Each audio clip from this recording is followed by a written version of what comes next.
Hello, and thank you for joining us today. I'm Sheila Casey, Chair of Blue Star Family's Board of Directors and the Chief Operating Officer of The Hill. As a military spouse, I know military families are extremely proud to serve our country, and they work hard to stay strong while facing the added burdens of military life. I also know that what keeps military families strong is support from us, their community neighbors, and organizations like Blue Star Families.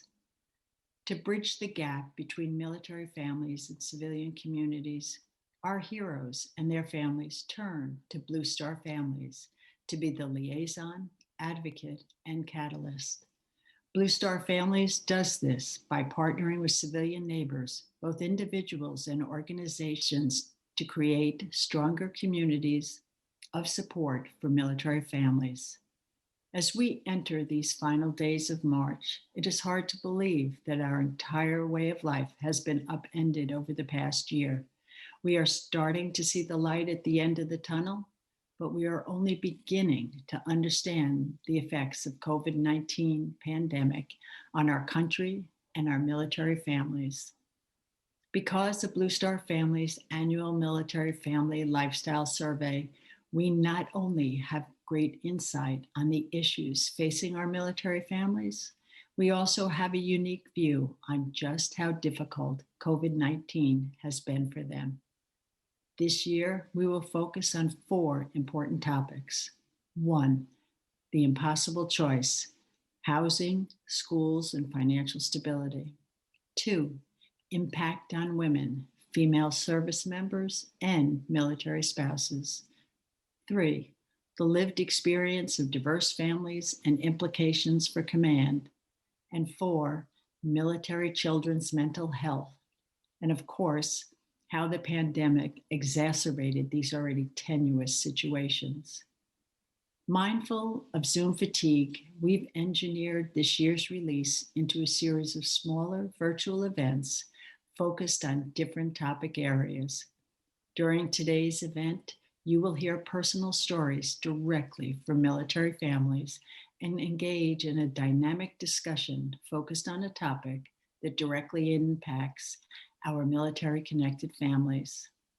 Following the main panel, we will share additional data and insight and engage in more discussion during a data breakout session, which all are welcome to join. Again, thank you for joining us today and investing your time in the well-being of our nation's military families. Our nation is strongest when our service members and their families are thriving. Our military's readiness depends on strong military families, and they're counting on Blue Star Families and so many of the partners attending today to be the liaison that bridges the gap and keeps the mission ready.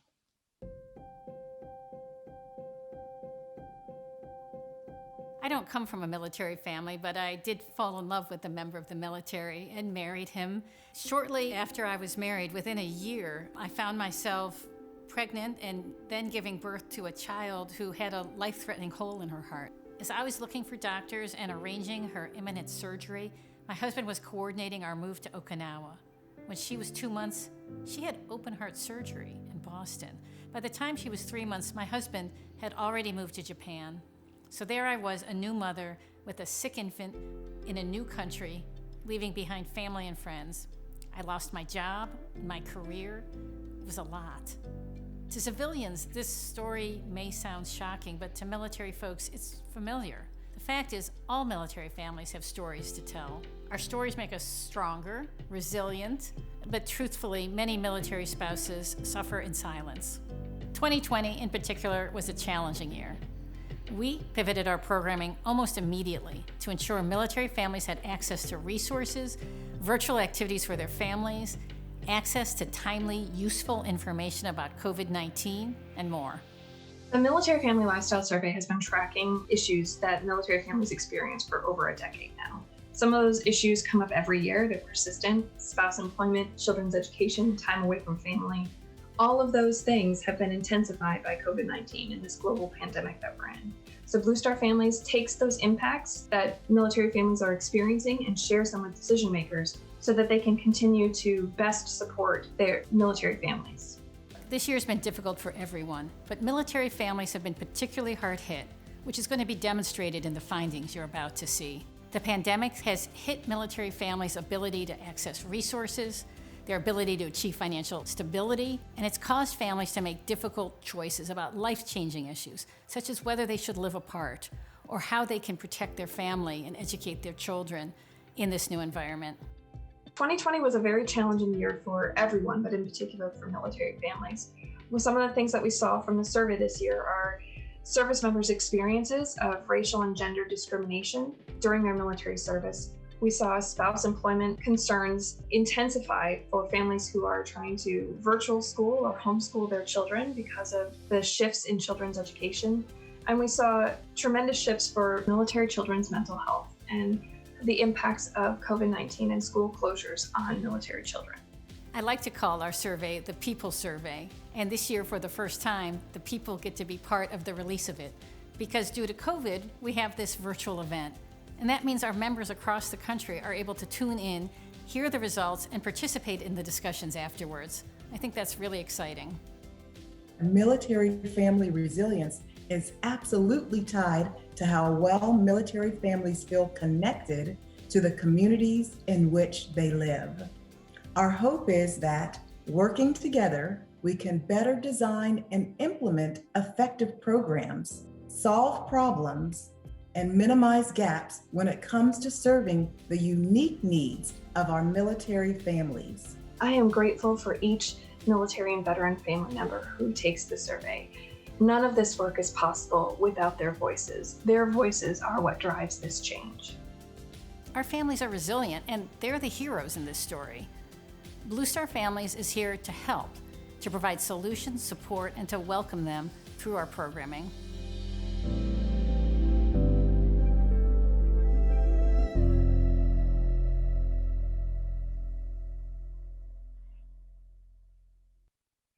Hi, everyone, and thanks so much for being here. So much has changed since last year's survey release. Everyone, of course, has been impacted by the pandemic, and we know that military families, in fact, have endured even greater hardships throughout this time.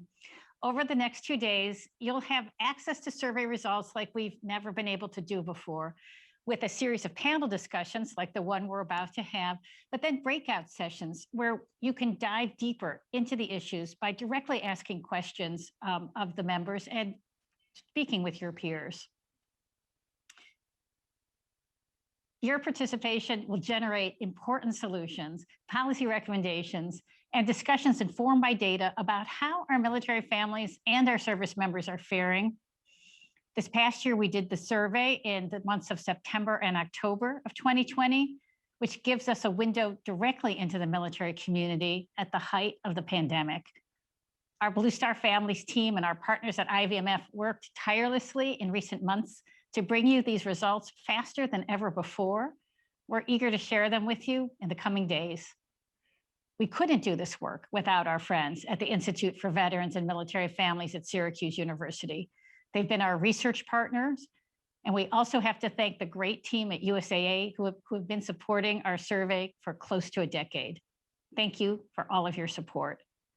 We're also honored to have the support of Congresswoman Kathy McMorris Rodgers, co-chair of the Military Family Caucus, supporting our work today. The Military Family Caucus has been our partner and a tremendous supporter of the Military Family Lifestyle Survey since the very beginning. We're grateful for their support. Throughout this conversation, please engage with us. Use the chat at the right of your screen, ask questions, share insights, your experiences, dig into the survey results with us. As I said, after each discussion, join us for a further conversation to speak directly to members of our applied research team. This year, as we go deeper into the issues, we're able to reach more of our members because it's virtual event, and we want to hear from each and every one of you in our military and veteran connected community. So now let's dive into this particular stressor for military families. Each year, Military Family Lifestyle Survey tells us that military families struggle to find good schools, and they also struggle about their finances. They struggle about safe housing. Well, these three issues are connected.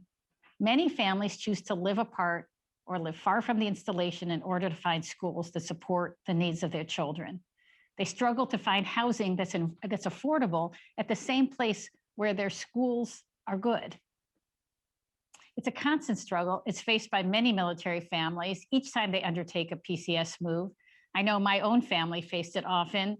One year, we, in order to find a house in a location that had a good school, we didn't have enough money left over to furnish each of the rooms. I'd like to introduce you now to a member of Blue Star Families, Siobhan.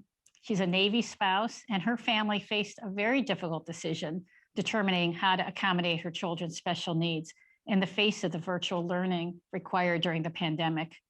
Let's hear from Siobhan today and hear how her family managed these difficult decisions. My name is Siobhan Davis. I'm a military spouse, and my husband and I and our 4 children are currently living in our vintage motorhome in sunny San Diego. When the pandemic first hit, it was really a hard adjustment for my kids, especially my boys. Both my boys are on individualized education plans. One is high-functioning autistic, and one is extremely ADHD. 2 kids, 2 different grades, 2 different learning styles, both special needs was impossible. Every week, they were consistently falling behind their peers. When I realized that the distance learning was not going anywhere, I started to panic a little bit. And so we started looking into different options, and that led to a distance learning pod that we found here in our community. As I looked into it further, I realized that it was completely out of a normal middle-class family's budget. My husband and I sat down and we were trying to look at our budget, and that's when we looked at our housing allowance. By moving into our motorhome, we were able to free up quite a bit of cash flow to be able to still provide a stable living environment for our children and be able to afford the distance learning pod. One thing I just really don't think the public understands is the toll deployments and unaccompanied tours and things of that nature take on a military spouse. Spouses tend to isolate and think that everybody else is doing it better than they are. And the Blue Star Families survey has definitely helped me realize that I'm not alone.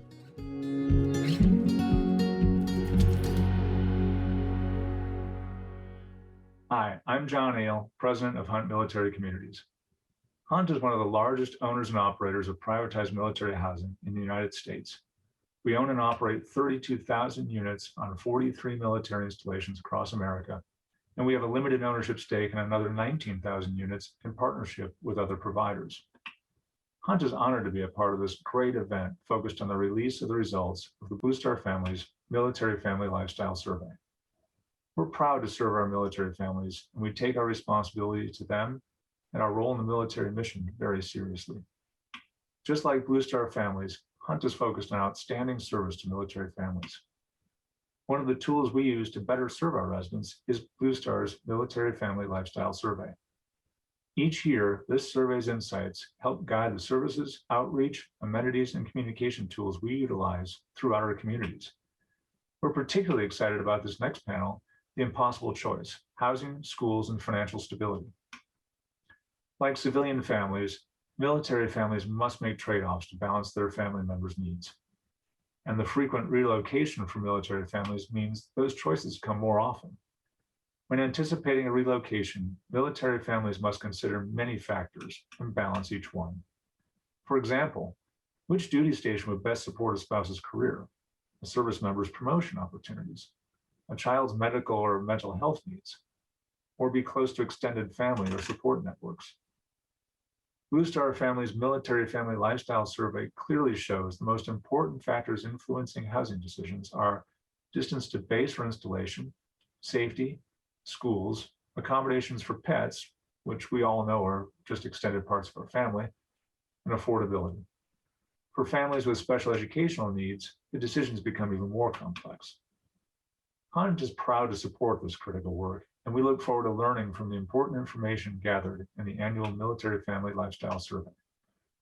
Now it's my honor to pass the event back to Kathy, who will moderate the panel, The Impossible Choice, Housing, Schools, and Financial Stability. Kathy, I'll turn it back over to you to begin what's sure to be an engaging and robust discussion. Thanks, John, and thanks to the whole team at Hunt's Company for your continued support of our annual Military Family Lifestyle Survey. As we begin this panel discussion around housing, schools, and financial stability, we're joined by a special guest who we've asked to say a few words. Ms. Patty Barron has been a friend to me, Blue Star families, and the entire military community for many years. First, as an Army spouse, I think the first Army spouse in this position at the Pentagon, which is exciting. And then throughout her career serving on boards and advisory boards at 0 to 3, Sesame Workshop, Child Care Aware, among others. Before joining the Biden administration as the Deputy Assistant Defense Secretary for Military, Community, and Family Policy, Patty served at AUSA for many years. She's been a champion for all of us, and it's my honor and pleasure to welcome Patty to share a few words with us. Thank you, Blue Star families, for your invitation and for the commitment that you and other military family serving organizations have made to better understand the challenges of our military families and the help and support that you have to empower to have them live their very best military lives. In my new role as Deputy Assistant Secretary of Defense for Military, Community, and Family Policy, I'm so grateful to be able to work with the amazing team at MCNFP, who is dedicated to improving the well-being of military families. You know, as a 30-year Army spouse and the mother of a soldier who is married to a soldier, now living overseas, and the grandmother of 2 adorable little grandchildren that are also military kids, I understand the absolute importance of our collective mission. I really do. Together, we must elevate the voices of all military families so that we are able to equally serve our diverse military community. Our military families deserve innovative solutions to the challenges of military life. And I look forward to exploring what's in the art of the possible. That's my favorite saying, the art of the possible. And I would be remiss if I didn't close with reminding all of you that April is the month of the military child, a time to thank military children everywhere for their service, sacrifices, and support. If you can, I charge you to purple up during the April month of the military child and show your support for these amazing kids. And we would love to have you send us your photos. We would love to see them and maybe even put them up on our website, the Military One Source website. And finally, and most importantly, to the service members and family members, I want to thank you. Thank you for your commitment. Thank you for your service. Thank you for your dedication. I know what it takes to live this life. It isn't easy, but it is something that we can all be proud of. Thank you so much. Thanks, Patty. We're so grateful for all you do, and we're right in with you on the art of the possible. Thanks for being such a champion for military families. Now it's my real pleasure to welcome our panelists. Dr. Becky Porter, President and CEO of the Military Children's Education Coalition and retired Army Colonel. Dr. Shelley Kimball, Research Director at the Military Family Advisory Network and Coast Guard spouse. Brigadier General retired Michael Meese, President of the American Armed Forces Mutual Aid Society. Kelly, I'd like to go to you first, please. Can you talk to me about the trade-offs that you see spouses and service members making to balance these competing needs that we're discussing, and how can we deconflict these needs so that we don't have to choose between one spouse's career or another? It's such a great question. And to be honest with you, I don't know a military spouse, a military family who hasn't faced these choices repeatedly. It's not something I necessarily took into account when I became a military spouse myself. And now I recognize that it's kind of a hallmark of military family life, looking at the landscape of what's ahead and trying to figure out the best way for your family to navigate it. And you're right, there are trade-offs here. Nothing is ever the perfect solution, but we always find our way to the right one for us. There are things that we have to question, like, do we live apart from each other? Does the family live in one place while the service member goes to the duty station? Or do we all go together, not knowing what the employment landscape will be for the military spouse when we get there? Will we take a hit in our finances if the spouse can't find work? Or will that work be flexible enough to hold down that home front that while the service member is gone? That's really a core of this balance too that we have to navigate. Very often, the military spouse is that primary caretaker of the family and home life when the service member just can't be there for whatever reason. And so the spouses need to be able to respond at a moment's notice when the service member can't, or whatever crops up. So, in our own work here at the Military Family Advisory Network, we're seeing military spouses leave the workforce at higher rates than other demographic groups. And that's also true of those who need licenses in different states. And very often it's because all of these competing pressures become too much. And they just think, I'm going to wait it out. Well, that is a huge decision with long lasting career and financial implications that affect the whole family. So this can last, this one decision can really reverberate. So the big question, how do we deconflict all of this? So we don't need to choose between too many things. Flexibility in time and location. Can employers allow telework when a spouse moves so that spouse can maintain a career? Those are some of the things that we hear back from the families that we serve. Is it possible to provide enough time off to respond to those immediate needs at home, but then maybe make it up another time? Really, during this past year, all of us have experienced flexibility in our work that is greater than any of us ever thought possible. So I look forward to that post-pandemic day when we look at military spouse careers and occupational choices just like we do now, that there's flexibility, there's solutions, no matter the geographic location or the need of the family. I think those are great points, Shelley. You know, the importance for time and location and the portability for the spouses. So I thank you so much for those insights. Becky, turning to you, we know the Interstate Compact has been a great endeavor to support transferability for military students and really appreciate Msec's leadership in getting that started. What else can be done to support families who are transferring from one duty station to another so that their children's education needs are met and they don't have to choose to live apart to support their children's education needs, especially for children with special education? And before you answer, I just want to mention, I always leaned on Msec to figure out our transferability each time we did move. So a big thumbs up for that. Thanks, Kathy. Thanks for the thumbs up and the shout out, and really thank you for putting this wonderful survey together, trying to understand the needs that military families share in this unique year. I think that one of the challenges that military families face in moving from location to location is trying to maintain comparable services from one location to another. For families who have military kids with special education needs, there's even greater stress and challenge for those families who have to geographically separate, maybe because they don't want to uproot whatever they've set up for their children. And so just to kind of give that a little bit more context, a military family who has a child with special education needs goes through the same process that a civilian family might have to go through to get that IEP in place or a 504 plan in place. But then they have to relocate, or they have to decide if they're going to separate in order to avoid having to go through that again. And so I think that's something that we really need to take into consideration for our military families, especially those who have children with special education needs. It's more than moving to a new school with new challenges, new graduation requirements, and new friends. It's having to go through that IEP or 504 plan process all over again. Depending on how much you want me to say about that, Kathy, I'll go on to say that the Military Interstate Compact does support special education needs, especially saying that the receiving school needs to keep the IEP or 504 plan in place while they do a reassessment. And it's important for family members to remember that even though there may be a requirement to keep the plan in place, some schools just don't have the resources available to support everything that was supported in the previous school. So understanding on the part of the parents is important, but also helping a school to understand what the compact requires of them is good as well.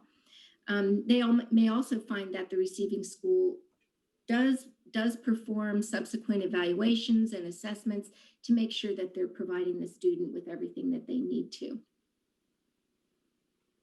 I'm going to stop Thank right you, there, Becky. Kathy, and yeah. Yes, wonderful. Thank you. And I'd like to now turn to Mike Meese, if I may. Mike, what advice do you give? How can you help families frame out the need to prepare for and to respond for the fluctuating housing costs for each new duty stations, particularly when there's often a limited time to find housing that meets their needs? And I know in our experience, we went from San Diego to North Carolina to DC to London, very different housing costs in each place. What do you recommend?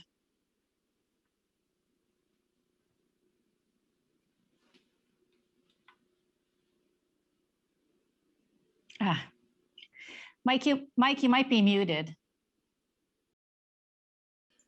No, thank you very much, Kathy, both for the question as well as the Blue Star Family Survey, which is very helpful for us here at AFMA and for all of the organizations that are working to help military families deal with the challenges of, as you said, this impossible choice.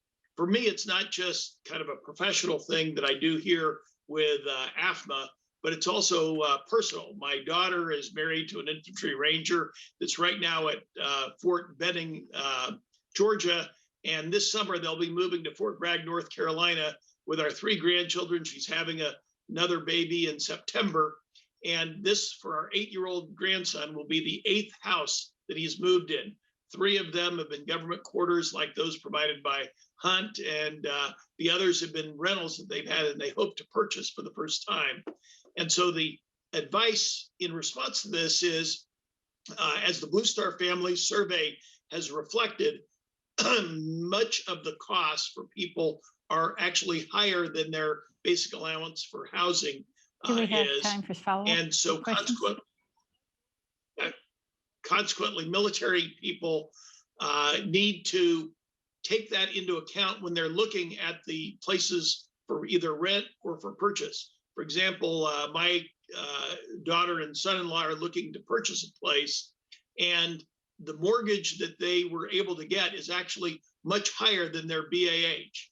And the advice to deal with those fluctuating housing costs are, don't go for the maximum amount of house that you might be able to purchase or rent, but actually take a look at what that variability would be, pocket some of the additional money that you get from TDY costs, especially those people that have gotten the CARES checks, which are most people in the military, and then they can leverage those additional funds to be able to have a cushion as they move to take care of the costs when they get to a new community. And as Becky said, take very careful consideration of the schooling that they have to make sure that that schooling is right, because although that may be costly to get to the right school district, it's actually priceless in terms of the overall effect for the students so that they can continue to develop as they move from place to place. I think it's a great point that it's costly to go to the high price school district, but it's priceless for the kids. Mike, let me follow up. We're talking about what individual families can do. What do you think are some of either the policy solutions that the government should be considering, that military services, or maybe some of the programmatic solutions that nonprofits or philanthropies could be considering to help families with this impossible choice? I'd put it into 2 different things. First would be the policies, and some of those military organizations, whether it's the housing people on post or military commands, the longer a family learns about the permanent change of station move in advance, the more notice that they can get, the better off they're going to be to prepare themselves and their families. So that if military commands can allow people to have that advance notice, that's very helpful. If folks like the Hunt communities or others can allow people to stay in quarters for a little bit longer, that can be extremely helpful, so that In the case of my grandson, he's going to be able to finish the school year and then join the parent so that they're geo-batching for only about a month and a half, and that's helpful. From the veteran military service organizations, information is absolutely critical. Things like what Msec has on military families in a particular area, preparing themselves to go into those communities. And then for the service members themselves, when they get there, to take advantage of that giant packet of information that they get, or all of the things that they can see on the web, and actually learn how to integrate into that community as they get there. There really are a lot of resources that are available. The key is that people just need to take advantage of that, find it, and then leverage that with the time that's provided to them from their military commands. I think it's a great point about the amount of notice you get. I remember earlier in our career, we had a lot of notice. We'd get 6 to 9 months notice, and that made a real big difference. And then when you start finding yourself in the 4 to 6 weeks notice, it makes it difficult to work, because as a military spouse, your part-time job is figuring out the schools and the housing and all of those sorts of things. Shelley, let me turn to you. What are some of the either policy or programmatic solutions that you might point out as a solution forward? So I think that anytime that we can streamline that decision-making process for a family, I mean, you accurately show that sometimes we don't have a lot of time to prepare for this move. And in that move, then taking your career with you. And so those kinds of easements of licensing requirements, so that we can, from state to state, figure out how to transfer that career, anything that helps us get ourselves organized at that next location really quickly. And programmatically, I always think of employers, recognizing those unique pressures on a military family and trying to find ways to shape around them to see if there are ways to pull in that military spouse as an employee, because we know that there's so many of us wanting to work that are great workers, and we really are great at being flexible and problem solvers. And so finding ways to bring more of those spouses into the workforce.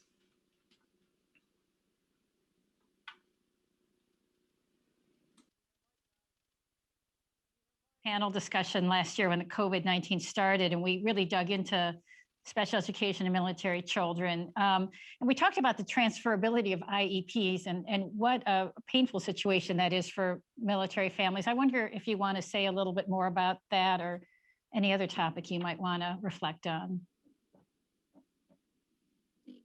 I think, like I mentioned earlier, the Military State Children's Compact Commission, also called MIC, really does address a lot of the transition issues from state to state for both neurotypical and children with special education needs.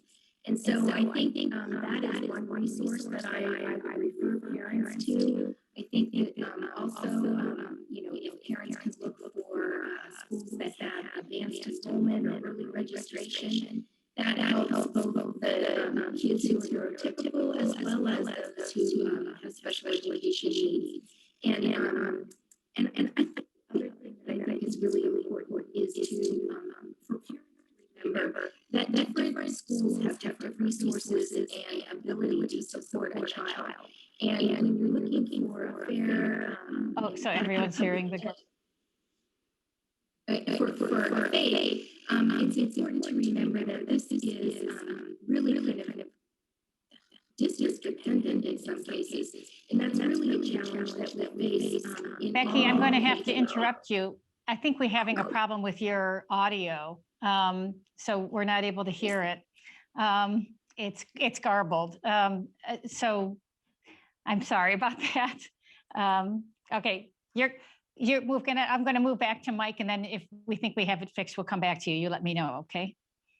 Okay, great. Mike, when we think about commanders, what are some of the, and you had the experience in uniform for many years.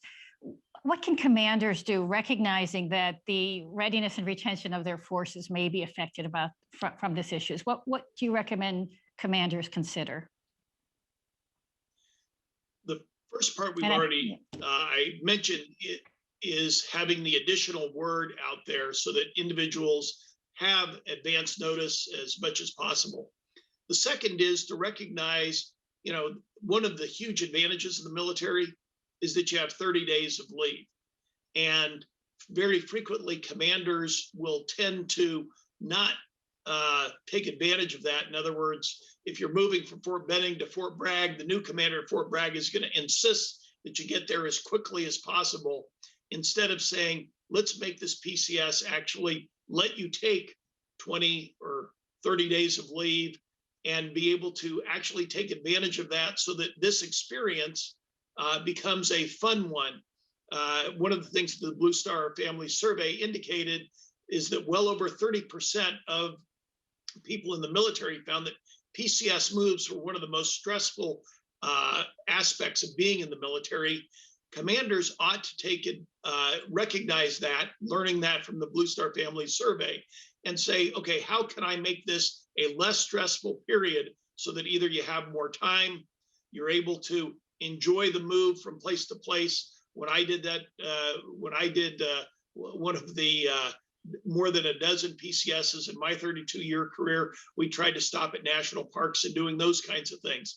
Those kinds of relatively small things are important. And then finally, when somebody's departing or somebody's welcoming, recognizing that that is a very stressful time period so that you can have the right kinds of very fulsome sponsorship programs to have somebody leave with the appropriate recognition and be welcomed in a very appropriate way so that they really do feel part, not just of the unit, that the soldier becomes part of the unit, but that the family becomes part of the community. They have got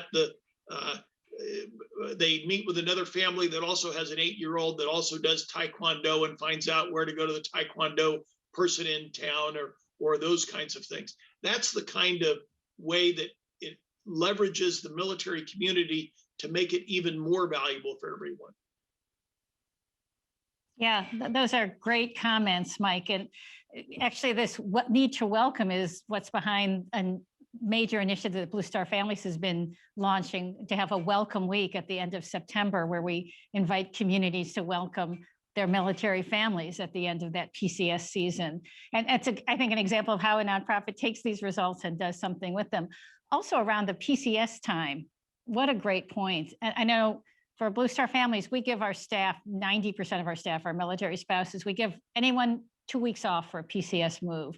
Maybe that should be a best practice for employers. If you have a military family, it should be an automatic 2-week time off for a PCS move, because we got to keep these military families active. That's what supports our country.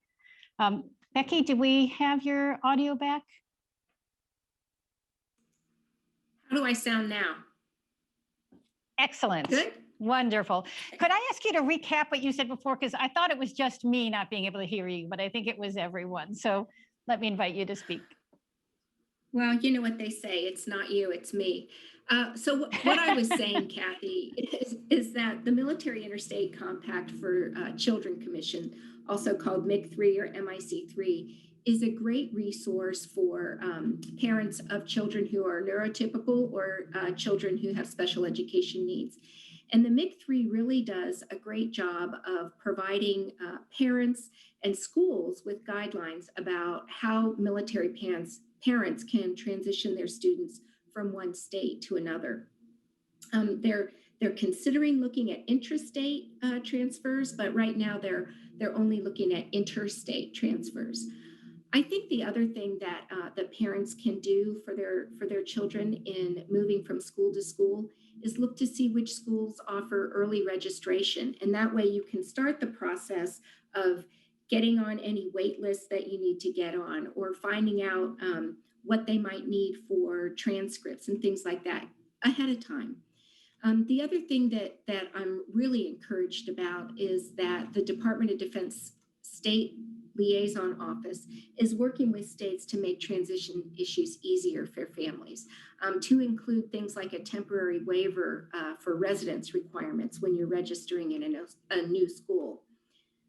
What I really want to encourage for families, and not just families who are enrolled in EFMP, but is to use your school liaison officers. They really are well positioned to know what the requirements are around a given installation. And we also have Msec military student consultants that are available online at militarychild.org/connect. If you're going overseas, DoDEA is a great resource for you.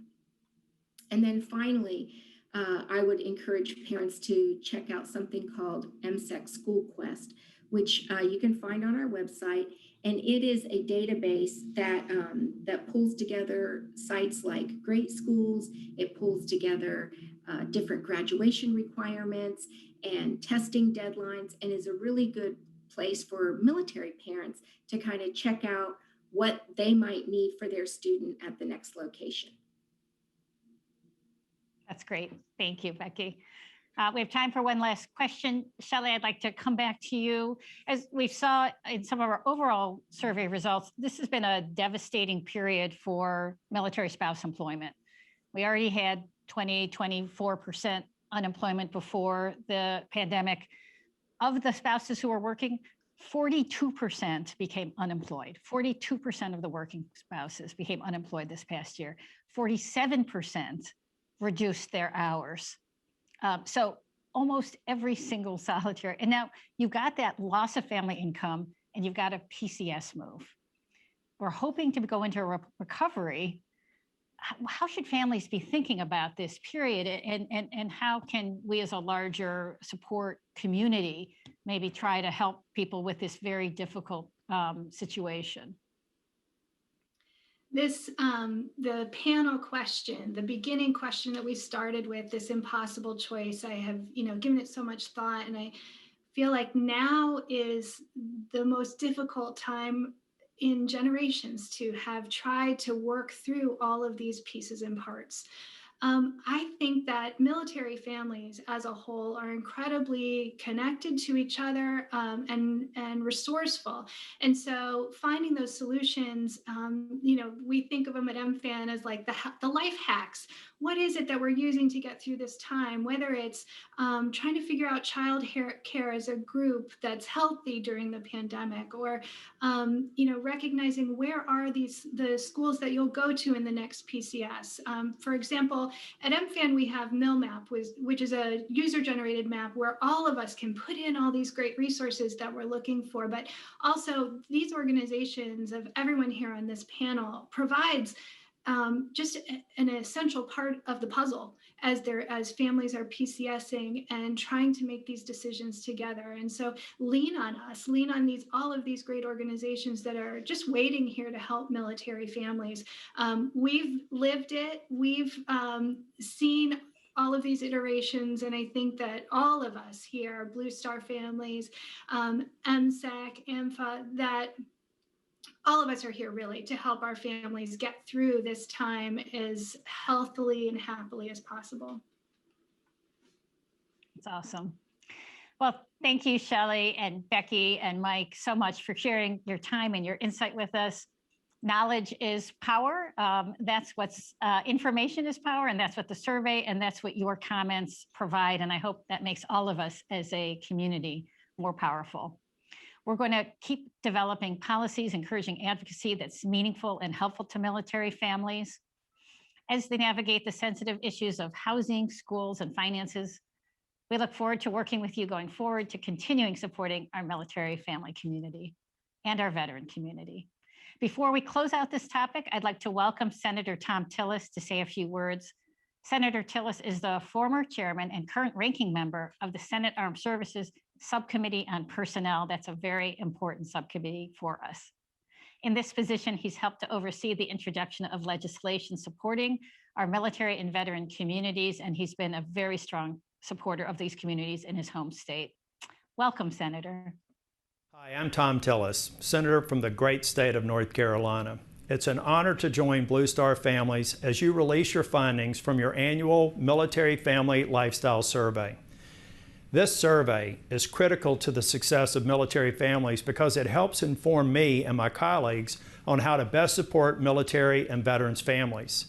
As ranking member of the Senate Armed Services Personnel Subcommittee, advocating for active duty military, veterans, and military families is one of my top priorities. Since I've been in office, I've worked across the aisle to secure $120 million in impact aid for military-dependent children, expand job opportunities for service members and their spouses, and work to ensure military families have access to autism therapy for their children.